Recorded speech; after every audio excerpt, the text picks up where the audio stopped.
Israeli Deputy Foreign Minister Danny Ayalon, thank you so much for joining us today. My pleasure.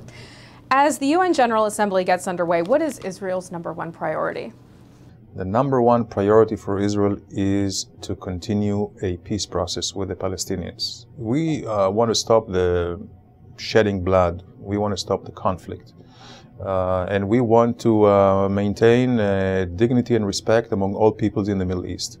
The way to do it is through direct negotiation. This is why we call upon the Palestinians to stop this one-sided unilateral act and come to the table. We have been waiting for them. We're still waiting. I hope they will relent and come to the negotiating table. Can you detail in very specific terms why the Israeli government believes the international community should not recognize a Palestinian state? Well, because it will make a mockery of all the international conduct and traditions. South Sudan is the latest country that joined the UN. Why did they join the UN and how? After they finished bilateral negotiations on the ground, and then they brought it to the United Nations. So by trying to put this process on its head, I believe not only Israelis and Palestinians will suffer, but any conflict in the world will become much more intransigent, as people will say, okay, we can have some, or it's an illusion that the UN can solve it for them. But the UN cannot solve anything that the parties themselves do not solve, that they have to live and to implement an agreement. So this is the danger. Now, if the UN recognizes a Palestinian state, what are the consequences for Israel? Well, I still hope this is not the case, and we have to remember that the Security Council is the body that counts. And in the Security Council, there are important countries who are vested with the interest of keeping global security, stability, and peace. So this is why the Security Council will not allow this to happen.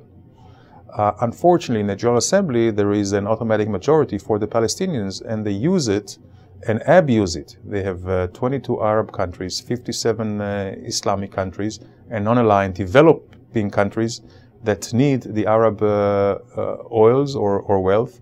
So this automatic majority, unfortunately, may really affect the security and certainly of the Middle East and beyond that.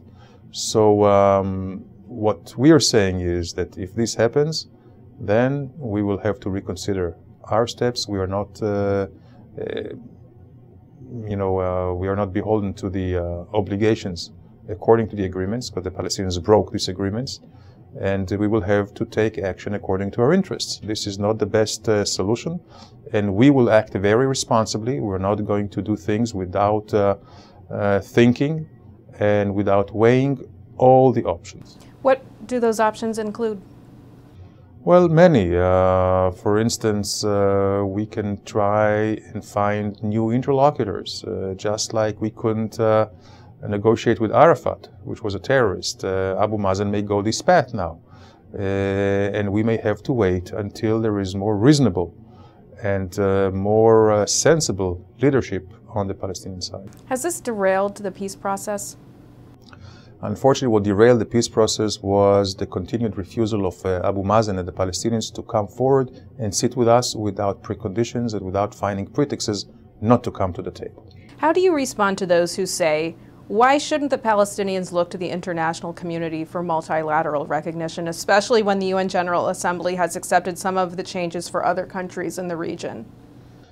Because they have reneged on their obligations, and they have not accepted ever Israel's offers. Israel was very generous with the Palestinians years ago and today, but they keep saying no. If you look at this Palestinian leadership, they are no different than historic, successive Palestinian leaderships that always said no to offers from Israel for partition, for coexistence, for historic reconciliations. They always wanted everything. And this approach of all or nothing, this is the main stumbling block today. And by going to the UN, for the UN to accept this approach of all or nothing, because they use their automatic majority, not only it's a blow to the peace process between Israeli and Palestinians, it's also a blow to the image of the United Nations, because if the Palestinians can render the United Nations a rubber stamp to their capricious conduct, this may bode ill for other parties, for other conflicts around the world. And this is what the world should do, should tell the Palestinians what are the lines that they cannot cross. Is Israel getting a fair shake at the United Nations these days?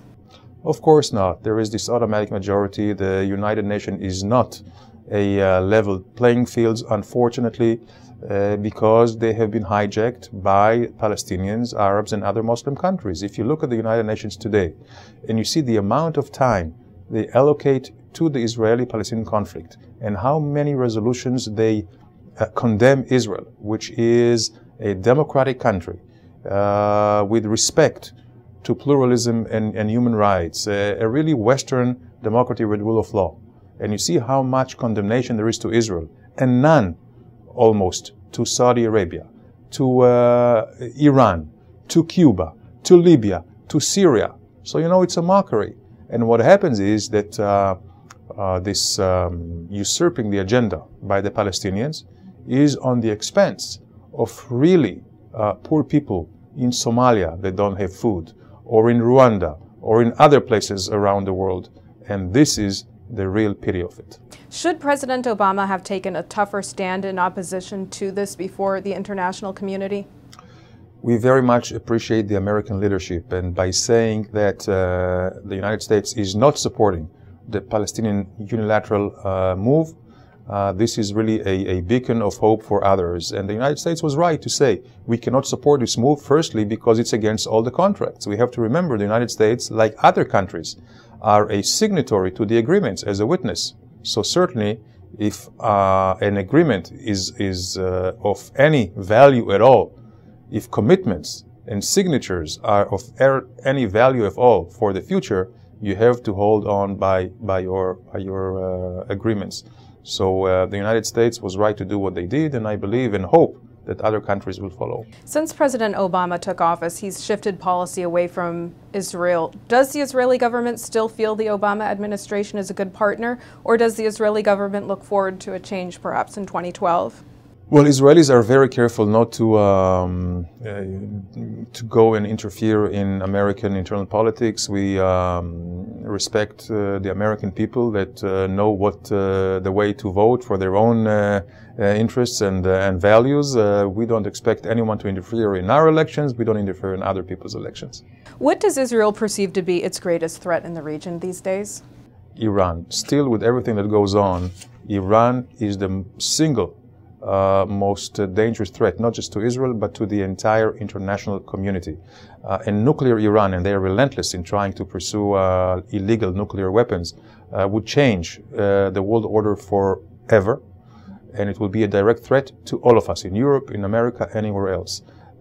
Secondly, the Iranians are trying to hijack all these revolutions in the Arab world and to turn them into an Islamic revolution the same way they did in Tehran in 1979. We cannot afford another Iran in the world. If Israel felt the threat was increasing from Iran, would Israel take preemptive military action? I think it is understood that Iran cannot be nuclear. And nuclear Iran will be a threat, as we mentioned before. So I believe that all steps should be taken, and I believe Iran can be stopped with economic and political steps, as Iran is a very vulnerable country. And if the international community would continue and step up the pressure on Iran, and we still have a lot of measures that can be employed, then we won't have to talk about other options. All right, Israeli Deputy Foreign Minister Danny Ayalon, thank you so much. Thank you.